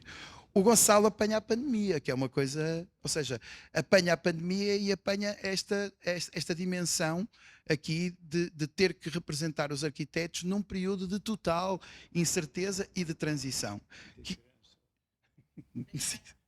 Sim, toda de ecrã, com uma ordem a funcionar nos ecrãs, todos nós a funcionarmos nos ecrãs, não é? Aquela coisa parece aquele livro do Lipovetsky, não é? Do Homem a Ecrãs, que parece que antecipou um pouco isto, a importância do ecrã. Ele falava da televisão, depois veio da internet e depois nós agora estamos a funcionar em termos do ecrã. Portanto, que desígnios agora é que temos para o futuro e o que é que estes 50 anos de 25 de Abril, eu acho que nós estamos em transição, estamos num período de transição e de grande mudança. No setor onde nós nos envolvemos, por um lado, na produção arquitetónica, na capacidade de nós arquitetos intervir, nós precisamos de ser mais interventivos no espaço público. Temos que aqui ver os bons exemplos e eu tento me lembrar sempre, tomá-los como referência e obrigar-me a fazer isso, mas também termos consciência de que há alguns dos processos de mudança que estão a acontecer nas nossas cidades, de transformação das cidades e transformação também do processo construtivo, que dificilmente nós os vamos conseguir inverter. Este processo da assemblagem, da concepção, da mudança de que eu costumo dizer que antes era projeto e construção. E nós fazíamos o projeto e depois acompanhámos a construção. Neste momento estamos a mudar para concepção, conceber ou projetar, depois produzir e depois assemblar, montar. E, portanto, isto vai ser muito difícil quando a gente fala com uma série de atores importantes, achar que isto tem retorno. E os arquitetos vão ter que usar as suas ferramentas para conviver com isto. Nos encontros internacionais já só se falam de inteligência artificial. Hoje vim do congresso do BIM, já só se fala das ferramentas. E estamos todos muito preocupados. Eu queria dar uma mensagem de futuro. Se há coisa que os arquitetos têm sempre sabido responder com bastante eficácia é a esses desígnios do futuro. Nós manuseamos, melhor dizendo, as ferramentas com muita destreza, porque o nosso conhecimento é transversal. Nós estamos sempre muito atentos à sociedade e estamos muito importados que a gente consiga traduzir aquilo que fazemos em cultura. Ou seja, incorporar a cultura naquilo que é a nossa prática. E isso é tão importante no momento em que sabemos utilizar as melhores ferramentas. Portanto, quando as ferramentas vêm através dos desenho assistido por computador, nós soubemos aproveitá-la e utilizá-la. Não foi preciso muito para que os arquitetos se exponenciassem. A inteligência artificial também vai ser uma ferramenta que vai ter que ser usada com muito cuidado e com muita destreza, já começa a ser, com muita destreza, e vai ser curiosamente na nossa área que ela vai conseguir demonstrar coisas mais eficazes naquilo que é o desenho do nosso futuro. Nós pensamos que as pessoas estão habituadas, a coisa ainda está a chegar, achamos que o importante na inteligência artificial, isto a propósito do 25 de Abril, é carregar num botão e sair, fazer um estádio de futebol, ou um equipamento, ou um museu. Carrega-se num botão e sai uma imagem, tipo uma obra de tipo Gonçalo Birne, não é? E aquilo tem uma aprendizagem e faz-nos uns magníficos desenhos. Ora bem, na verdade o que conta é a parametrização e toda a informação que está por trás de tudo aquilo e como é que aquilo se consegue usar eficazmente.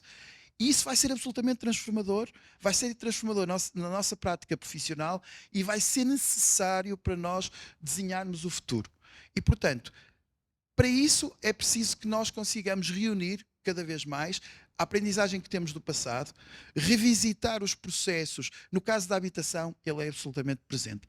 Revisitar os processos e a construção dos processos e a intervenção que tivemos de cidadania, de interesse público, de conhecimento, na melhoria das condições de habitação. E não me digam que nós não vivemos melhor, não vivemos em edifícios melhores, não temos grande arquitetura portuguesa, até de referência lá fora, curiosamente, pelas experiências muitas vezes que executamos cá dentro, ou seja, muitas vezes, o Gonçalo acabou por dar aqui alguns exemplos, mas todos vocês, exemplos de arquitetura que se praticou cá, mas que também se conseguiu projetar lá fora, com experiências e pensamento que se incorpora até com os melhores teóricos do mundo, a dar o exemplo de como os portugueses traduziram cultura para a sua arquitetura. E, portanto, esse é que eu creio que é o desígnio do futuro e a capacidade que nós temos de confiança para, após estes 50 anos de 25 de Abril, conseguirmos fazer essa introspecção, nós arquitetos, e pegarmos, olharmos para olhos nos olhos para as gerações mais novas e dizer: epá, nós conseguimos, continuaremos a ter arquitetos e referências na arquitetura tão importantes para a sociedade portuguesa como aqueles que estão aqui hoje comigo a acompanhar, que tanto me orgulham. Bom, muito obrigado.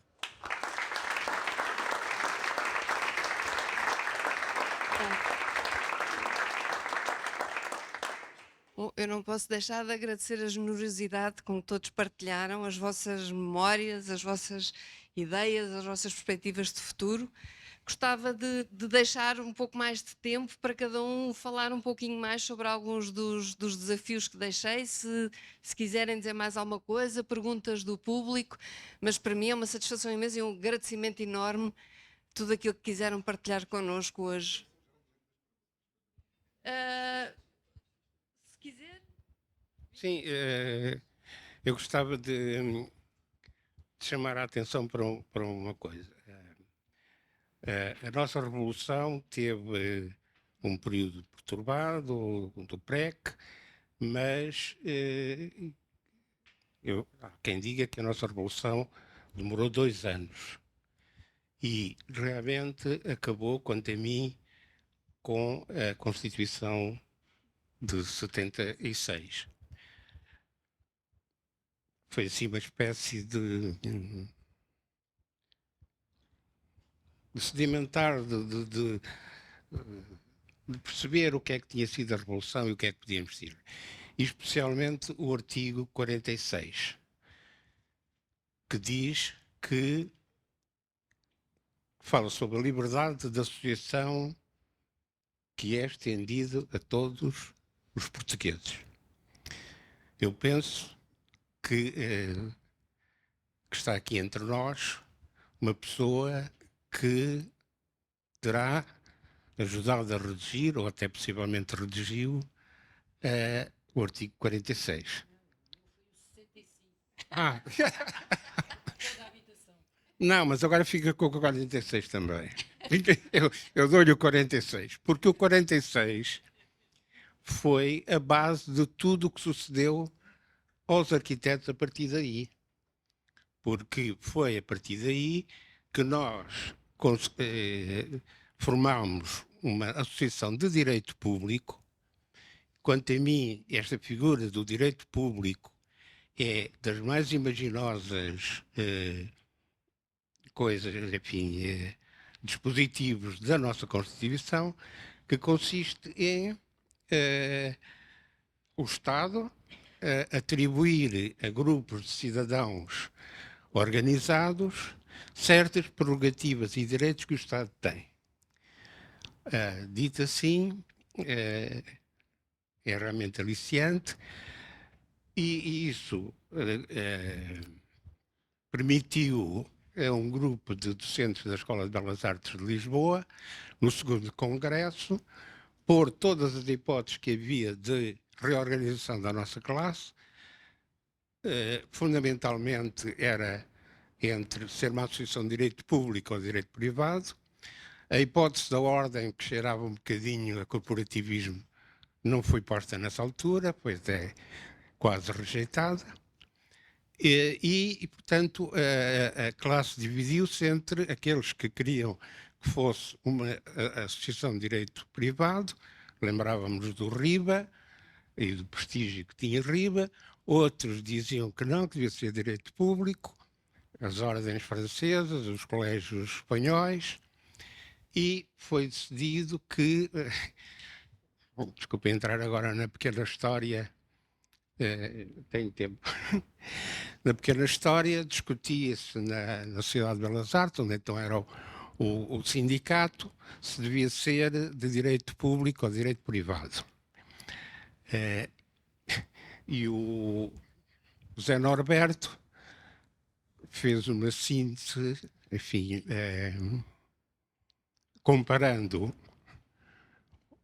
o queijo da serra à arquitetura. Pode ser risonho. Ambos são património, enfim, uns gastronómicos, outros edificado. E dizia ele, numa sociedade liberal, o Estado diz assim, quem quiser fazer queijo da serra faz. Depois o mercado diz, este é bom, não compro, este é mau, não compro. E quem diz queijo da serra, entra para dentro da arquitetura. Numa sociedade de economia planificada, o Estado diz, para fazer queijo da serra é preciso ter o cardo, o leite, a pastagem, as ovelhas, o processo, e quem disser que faz queijo da serra e não cumpre estes quesitos é preso. Numa sociedade democrática, o Estado diz assim, quem sabe fazer queijo da serra são os produtores de queijo da serra. Quem sabe fazer arquitetura são os arquitetos. De modo que nós dizemos aos arquitetos, entendam-se, façam o vosso código deontológico, vejam quem é que pode ser arquiteto e quem não pode ser arquiteto, e quem diz arquitetura diz queijo da serra. Coincidiu esta discussão entre nós, que foi muito acesa, com a entrada de Portugal na CE em 85. E com a diretiva arquitetura e com a possibilidade de a associação se representar em Bruxelas, no Comitê Consultivo para a Arquitetura, fazia parte o presidente da associação, o Távora, a Olga e um outro arquiteto, agora não recordo o nome. E é curioso que, para mostrar a importância que a ordem, que a arquitetura tinha na Europa, tinha na Europa nessa altura. As diretivas, que eram, digamos, as leis emanadas da Comissão, as primeiras foram para os médicos, os dentistas, as parteiras, os veterinários e os veterinários. E a quinta diretiva foi para a arquitetura. É com muito orgulho que nós fizemos a revisão do artigo 3º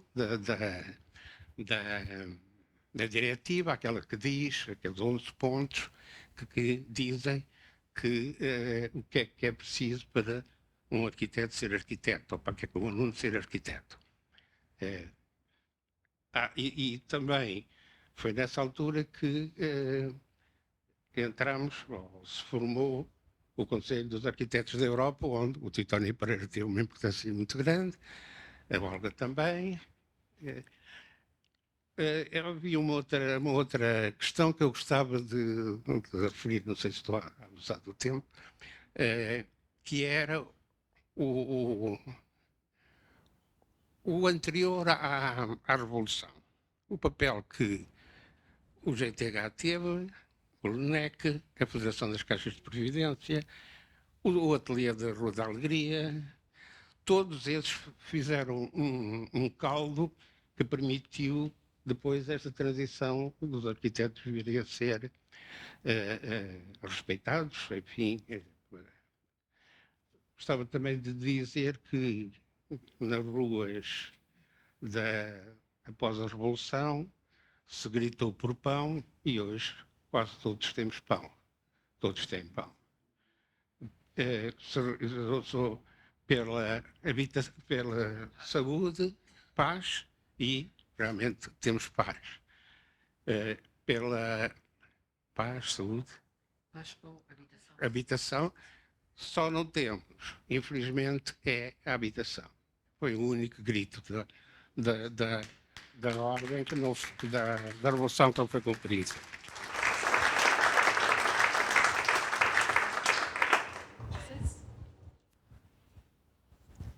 Pois eu gostava só de dizer aqui duas coisas rápidas. A primeira é que lá na Constituinte eu era miúda, tinha 20 e poucos anos, eu não percebia nada de constituições, nem de leis, eu não sabia nada daqueles assuntos, portanto eu estava cá na fila de trás, meu marido é que estava lá mais para a frente. Mas quando chegava à habitação era eu que falava, porque eu fazia parte de um gabinete de estudo e nós é que tínhamos feito o programa do PPD na habitação. E esta frase que eu disse há bocado, uma família para cada casa, uma casa para cada família, vem dessa altura. Mas era um outro PPD, não tem muito a ver com o programa de hoje. Aliás, no programa dessa altura do PPD, logo na página 3 ou 4, o título é este: o capitalismo multiplicou as desigualdades. Não estou muito a ver o atual PSD a dizer isso, mas isso já são outras histórias. A vida muda a gente, a mim também me mudou, mas aqui estou eu. Na verdade, o que eu ajudei mesmo a fazer na Constituinte foi o artigo 65, direito à habitação. E é muito interessante, eu revisitei muito recentemente, aliás escrevi uma coisinha que vai sair qualquer dia em que falo isto, eu revisitei muito recentemente o debate exatamente como ele se passou, porque a Constituinte era debatida em plenário, não, quer dizer, a redação da especialidade era em plenário, não era em comissão, e portanto era ali à vista de todos, com as galerias a gritar, com o Presidente a interromper. O Diário da Constituinte é muito interessante ler, de vez em quando aparece isto assim, em itálico, as meninas que escrevem o diário põem lá umas coisas, burburinho na sala, não sei o quê, gerou-se o pandemónio. Está sempre a acontecer, gerou-se o pandemónio, porque era o PREC. E então gerou-se o pandemónio e o Presidente... gerou-se o pandemónio e o Presidente mandou evacuar a sala, mandou evacuar as galerias. Isto era constante, estávamos sempre em gerou-se o pandemónio. Mas quando parava o pandemónio a gente voltava. E então a discussão foi muito interessante, porque... Pois, de acordo, mas quer dizer, é diferente, é o pandemónio entre deputados. Ali era mesmo, era o povo a assistir e, enfim, tudo bem. A questão interessante é esta. O artigo 65 mudou muito pouco. A redação que foi aprovada naquela altura mantém-se. O número 1 do artigo 65 diz que todos têm direito para si e para a sua família uma habitação em condições de conforto e qualidade e que preserve a privacidade familiar. Muito bem. Este foi aprovado por unanimidade direitinho. E depois vem mais três artigos, um deles é sobre as obrigações do Estado, levou umas alteraçõezinhas, o outro é sobre a necessidade de promover, do Estado constituir, vejam bem, o Estado tem que instituir um sistema de renda compatível com o rendimento familiar, que é o que a gente tem, como sabem, mas o mais interessante é que esta redação não era a que estava proposta era, na habitação social, o Estado deve instituir um sistema de renda compatível com o rendimento familiar. Lógico. Proposta pelo PS, estava toda a gente de acordo, levanta-se o Amar da Costa e diz, não, isso não pode ser assim, isso tem que ser para toda a habitação. Temos que tender para um sistema de arrendamento de renda compatível com o rendimento familiar. Então não é que foi aprovado por toda a gente uma proposta do CDS para que a renda fosse compatível com o rendimento familiar na Constituição da República. Pois invocam tanta coisa e não se lembram de invocar isto. É muito interessante. E mais coisas que eu podia contar. Também é o CDS que aparece a votar com o UDP.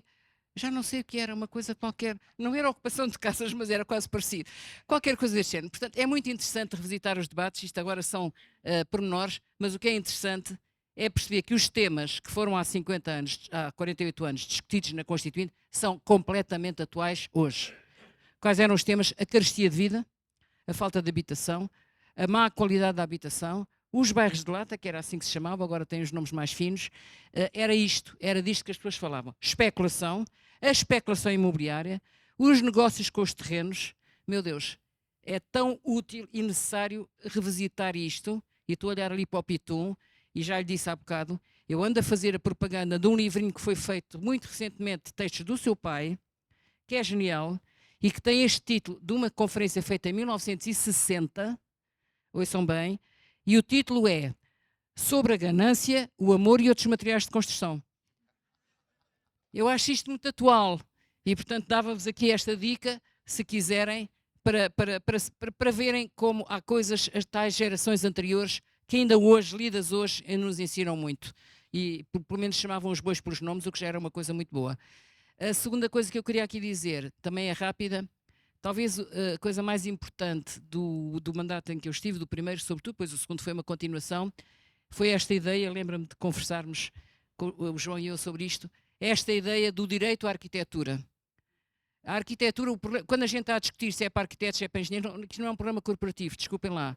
É que a arquitetura, o direito a viver em espaço, estou a ver para a Leonor, o Fernando, o que a gente batalhou por isto, o direito que as pessoas têm a viver em espaços bem pensados, harmónicos minimamente, que até lhes confiram uma certa qualidade, não só do espaço construído, mas uma qualidade até estética, emocional, bem-estar, tudo isso, isso é um direito, não é uma especialidade dos senhores que sabem fazer isso é um direito. Portanto, era virar o problema ao contrário, não são os arquitetos a baterem pela sua profissão, são os arquitetos a dizer aquilo que nós fazemos é necessário para toda a gente e deve ser uma coisa pública e é uma arquitetura como serviço público. E isto é que foi, eu acho que foi a marca que nós deixámos na minha passagem. Foi bom, não, mas esta foi boa porque a gente mobilizou. Ouçam lá, como é que a gente mobilizava 50 mil ou 60 mil assinaturas para explicar que a arquitetura que era para os arquitetos? Não era propriamente uma coisa muito evidente. Para quem não era arquiteto, para quem era, obviamente. Mas isso é um problema, mas nós temos outros problemas. Mas vocês todos têm direito a viver melhor, têm direito a casas melhores, têm direito a espaços melhores. E, portanto, têm que ser pessoas que sabem e que aprendem a fazer isso, a fazer. Vocês não vão, com certeza, aí um curioso fazer uma operação de medicina. Não vão pedir para ser operados por um curioso. Querem um médico que esteja certificado. Portanto, é tão importante como isso. E, portanto, era este testemunho que eu queria deixar, porque foi mesmo isto, e foi isto que levou tanta gente a mobilizar-se, e já agora fica escrito que a primeira iniciativa legislativa de cidadãos, já que se falou aqui de participação, a primeira iniciativa legislativa de cidadãos foi feita pela Ordem dos Arquitetos no tempo em que eu cá estava. Fomos nós que a apresentámos no Parlamento. Demorou muito a dar a fruto e tentaram acabar com ela, mas na verdade foi a primeira.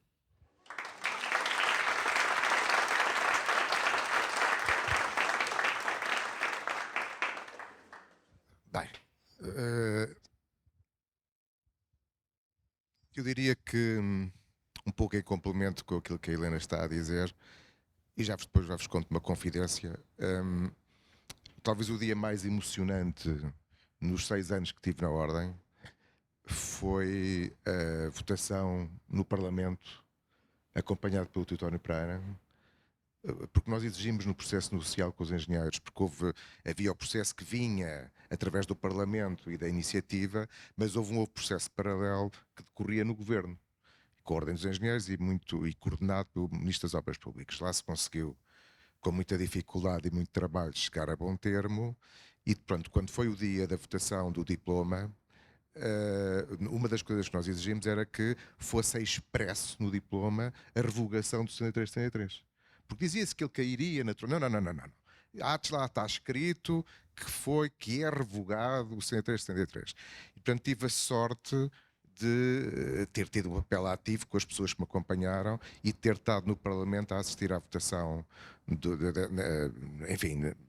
documento e, portanto, que, a meu ver, foi um dia histórico por tudo quanto se tinha feito antes. Quer dizer, era uma coisa que desde 73 os arquitetos batalhavam para vir a acontecer. Contudo, eu tive sorte, e a equipa que me acompanhou, sorte e trabalho, porque as coisas normalmente vêm uma com a outra. E interlocutores também são importantes para esse efeito.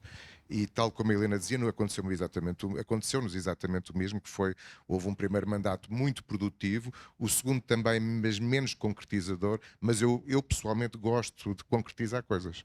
Aliás, como a Helena também acho que gosta. E há 3 ou 4 coisas que eu gostava de salientar, porque me foi pedido, além desta que eu acabo de dizer, que para mim é um dia, que me traz... que é um dia do meu coração, digamos assim, especial, muito emocionante, diga-se de passagem, mas há mais 2 outras coisas. A primeira talvez seja o primeiro congresso que nós fizemos enquanto mandato foi num sítio também especial, que foi em Famalicão. Não era óbvio. fazer-se um congresso num sítio que não era uma das cidades importantes. E era um congresso exatamente sobre o direito à arquitetura através da política pública, da vontade de termos, da necessidade de termos uma política pública de arquitetura. Portanto, foi a nossa aposta política e, na nossa perspectiva, era a política pública de arquitetura, era a partir dela que se resolveriam muitas outras coisas, incluindo a questão da habitação, porque era o veículo para que isso pudesse acontecer.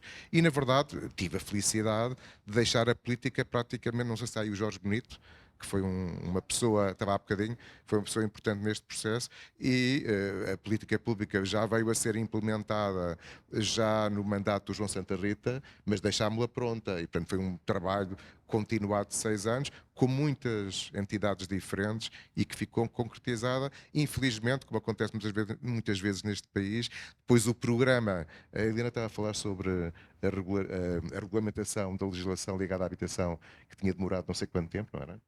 Não, o Programa Nacional de Habitação, que é a peça principal da Lei de Base, só foi aprovado em janeiro deste ano, já depois do governo cair. Também não sei porque é que o aprovaram. Pronto, e é uma coisa que parece que é endémica entre nós, porque temos a política pública existe formalmente, mas depois nunca teve programa associado. Estamos à espera que haja um programa que pode efetivamente trazer para esse programa muitas das questões que foram aqui assinaladas. E há uma terceira coisa, há muitas que se podiam falar, mas daquelas que são, digamos, transformadoras da nossa ordem, há uma terceira coisa que foi a revisão estatutária. Foi uma coisa que fomos obrigados a fazê-la. O João Paulo Bessa lembra-se bem deste processo dificílimo dentro da ordem, porque tinha, obviamente, o diálogo com as secções regionais, que foi muito rico e frutuoso, mas também teve os seus enquistamentos, etc. Mas que foi dessa revisão estatutária, na verdade, que há hoje a possibilidade de termos 7 secções regionais. Que era uma coisa que eu fazia questão, disse-o várias vezes, que a ordem já não era uma ordem de 400 pessoas que tinha 2 secções regionais, a ordem já era de 15 mil, 20 mil pessoas, precisava de um outro tipo de balcão de proximidade, digamos assim, com os seus associados, e portanto fez-se muito fincapé, fomos também quase obrigados a isso, e o modelo que se escolheu foi o modelo das regiões quadro, em que cada região quadro teria direito a uma secção regional e depois que seriam implementadas pouco a pouco. Mas essa revisão foi um processo muito difícil, como aliás foi difícil o segundo mandato, basta pensar que foi o mandato da Troika, não é? Podem imaginar o que era trabalhar aqui naquele contexto e naquele governo, diga-se de passagem, mas embora tenhamos tido um ótimo interlocutor na ministra Assunção Cristas, mas na verdade talvez um dos maiores, do ponto daquilo tudo quando foi feito, que foi muito, talvez das coisas mais importantes que foram feitas foram estas 3, digamos assim, no sentido de serem coisas para futuro, coisas que estruturaram a vida da ordem e que continuaram de algum modo, direto ou indiretamente para o futuro. Há mais o segredo que eu queria contar, não é bem um segredo, e que tinha a ver com a presença da Helena da Ordem. Eu disse há pouco e confidenciei-o que aprendi muito com a Helena. Estava aí o João Afonso, há bocado, não sei se ainda está, mas o João não me deixa mentir. Nós tínhamos uma grupeta muito conspirativa, eu tinha 30 e tal anos, um bocadinho mais velho que eu, e na altura estávamos a tentar pensar em fazer uma lista, na altura já alternativa à lista que estava na altura na Ordem. E um dos primeiros nomes a virar foi mesmo até o meu. Eu disse, nem pensar, eu não me sinto nada preparado para esse efeito, nem pensar. E depois houve vários nomes equacionados, ou melhor, o nome mais equacionado sempre em cima do joelho foi mesmo o da Helena. E portanto, no dia eu disse, olha, então eu participo na lista desde que a Helena seja ela a protagonista da candidatura. E assim foi. E depois foi, a Helena estava há bocado a dizer, em relação às coisas culturais que nós fizemos, talvez o mais importante foi o inquérito à arquitetura moderna, não é? A arquitetura do século XX. Mas, na verdade, houve um conjunto de coisas importantes que se fizeram nesses primeiros 3 anos da Helena. Não sei se posso falar em nome dela, mas posso dizer, e era isso que eu queria confidenciar. Fez-se o Ano Nacional da Arquitetura, que foi uma coisa bastante importante, da qual eu, enfim, entre várias coisas, inventei uma coisa na altura que ainda existe, que é o Habitat Portugal. Foi inventado nessa altura. Fez-se a exposição do Nuno Teotónio Pereira, muito importante, a meu ver também, no Centro Cultural do Belém. Fez-se a reedição da Arquitetura Popular em Portugal. Portanto, houve um conjunto importante de situações que foram feitas, ou de, enfim, de projetos que foram as candidaturas, enfim, uma série de coisas que se fizeram que foram bastante relevantes do ponto de vista cultural. Outras, enfim, era só o testemunho que eu queria deixar e queria deixar ficar, porque esses 3 anos foram muito aventurosos. Houve muita coisa interessante e eu aprendi de algum modo, acho que sem ela nunca teria tido ousado em ser candidato a esta casa e sobretudo aprendi uma coisa que me serviu depois muito para a forma de trabalhar, que foi pensar muito na atuação política e programática a partir de grandes objetivos que uniam os vários projetos e de algum modo tentar sempre compatibilizar aquilo que será o ideal com aquilo que se pode concretizar. E de algum modo havia um lado sempre muito idealista na Helena, mas ao mesmo tempo sempre muito pragmático. E eu sempre tentei acompanhar exatamente, enfim, cada um à sua maneira. Eu não sou tão extrovertido quanto ela é, mas de algum modo acho que aprendi pelo menos a operacionalizar o trabalho da Ordem a partir, digamos, de uma cartilha entre aspas que tinha aprendido com ela. Portanto, nesse aspecto houve de facto alguma continuidade de trabalho entre aquilo que eu tinha aprendido e aquilo depois que foi implementado dentro desta casa e que teve bons frutos nestes 6 anos em que eu estive aqui.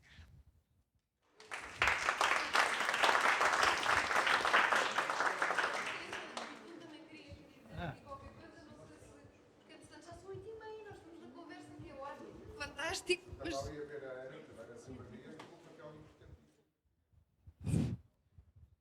Eu gostava só de pedir à Helena que falasse um bocadinho na ajuda que nos foi dada pelo Diogo Freitas do Amaral, que é um personagem que sempre me intrigou um pouco. Pronto, então peço dizer. Outra coisa que eu agradeço é ao Silva Dias, que abriu-me uns horizontes que, por alguma razão, agora eu percebo porque é que há 30 anos fomos viver para o pé da Serra da Estrela e que eu ainda me atrevi a tentar dar aulas aos alunos na Católica em Viseu, mas infelizmente a escola fechou e o queixo também não está já assim tão bom como isso. Eu não quero prolongar muito mais, mas com certeza gostava muito que respondesse e se quiserem dizer mais qualquer coisa. Já são... Brevemente, com certeza, brevemente, o Freitas do Amaral, eu pedi-lhe a ele para redigir a Iniciativa Legislativa de Cidadãos. E porquê é que eu pedi ao Freitas do Amaral? Porque eu sabia que ele tipo era o melhor possível em matéria de direito administrativo e direito em geral e, portanto, faria com certeza uma coisa bem feita. Mas a história melhor que eu tenho do Freitas é a outra. Vocês deram conta, talvez no Público, há dias, dia 2 de maio, há uma grande reportagem sobre o bairro 2 de Maio. Bairro 2 de Maio na Ajuda, em Lisboa. O bairro 2 de Maio chama-se 2 de Maio porque foi ocupado no dia 2 de Maio. É tão simples quanto isto. Era um bairro da Fundação Salazar, é ocupado por aquela população das barracas da Ajuda, invadem o bairro, com a ajuda do MFA. Quem comandava nessa altura o grupo que invadiu era o Mário Tomé. E, entretanto, essas casas... arranjou-se uma comissão de extinção da Fundação Salazar que lhes passou uns contratos de arrendamento, o bairro ficou naquele interim, que tinha muito mais casas que entretanto se construíram, mas, ou que se concluiu a construção, mas não se sabia bem a quem é que pertencia o bairro, porque já não existia a Fundação Salazar, a comissão de extinção também não tinha explicado bem como é que aquilo havia de ser. Resumindo, 40 anos depois, o bairro vem à posse da Câmara, calha-me a mim quando sou vereadora. O bairro vem à posse da Câmara, a Câmara estava a tentar atualizar as rendas que tinha que atualizar, por lei, as rendas sociais, e um grande sururu no bairro 2 de Maio. Porque nós não aceitamos isso, nós não queremos. Mas o que é que se passa então? Não, porque nós temos contratos de arrendamento, mas que contratos é que vocês têm? Mas quem é que... isto foi uma comissão do... Bem, aquilo era uma coisa um bocado embrulhada. Eles não queriam ser inquilinos da Câmara, queriam continuar a ser inquilinos. Segundo a lei do arrendamento, naquela altura ainda não tinha havido liberalização, portanto achavam que as rendas ficariam mais estáveis com arrendamento urbano, arrendamento normal e, sobretudo, sentiam-se titulares daquele arrendamento e não queriam perder aquele direito, tinha sido uma conquista deles. Mas na Câmara dizem que isso não pode ser, os juristas dizem que isso não pode ser, como é que a gente sai disto? Perguntei à Associação de Moradores, então vocês acham bem vocês não querem arranjar alguém para fazer um parecer jurídico? Ah, mas a gente não dá dinheiro para pagar. Ah, mas a Câmara paga. Então digam lá um advogado que vocês queiram. Ah, a gente não sabe. Então, e vocês achavam bem o professor Freitas do Amaral, ficaram assim um bocado assustados, e dizem-me eles assim, mas ele estará disponível. Eu disse, bem, eu vou-lhe pedir. Fui falar com o homem, e ele disse, com certeza. Então, ó Freitas, ó Diogo, tens que ir fazer uma reunião com a Comissão de Oradores toda da UDP. E lá foram eles. A reunião correu maravilhosamente. E eu tenho esta coisa, eu não, a Câmara de Lisboa tem um parecer que pagou ao professor Freitas do Amaral para legalizar aquelas ocupações feitas no dia 2 de maio, portanto, tomar aqueles contratos como contratos de arrendamento, já com não sei quantos anos, com todos os direitos que têm os inquilinos dos contratos de arrendamentos antigos, e o Freitas do Amaral faz um parecer que fundamenta aquilo tudo de uma maneira muito simples. Estes contratos têm todo o valor, foram contratos feitos pela legitimidade revolucionária. E isto assinado pelo Freitas. Eu acho, e portanto, está-me a perguntar o que é que Freitas ajuda. Olha, ajudou aqui, porque com o parecer do Freitas do Amaral, nenhum jurista da Câmara teve coragem de fazer frente e a gente resolveu o problema. Não, ele deu esse parecer, não só deu o parecer, como escreveu o projeto. Sim. Eu já agora queria lembrar também o Gonçalo Menezes Pimentel, que foi uma ajuda preciosa nesse processo. Eu não queria falar mais, mas há uma coisa que ainda não foi feita aqui e que eu queria fazer, que é um agradecimento muito especial aos funcionários da Ordem, porque foram eles que nos aturaram a todos.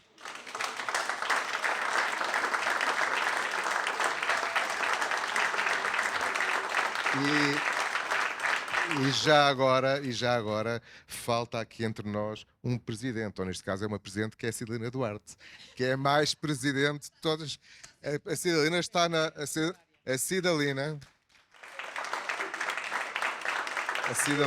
é, além de ser a memória hoje em dia da Ordem, em parte, eu sei que só tem 25 anos, mas começou muito nova. Mas foi já secretária da Olga, e portanto desde o tempo da Olga é sempre secretária do Conselho Diretivo Nacional. O que podem calcular o computador dela, digamos, a larga quantidade de informação e de memória desta casa que está nas mãos dela e o que ela viveu e conviveu ao longo destes quantos anos já vão.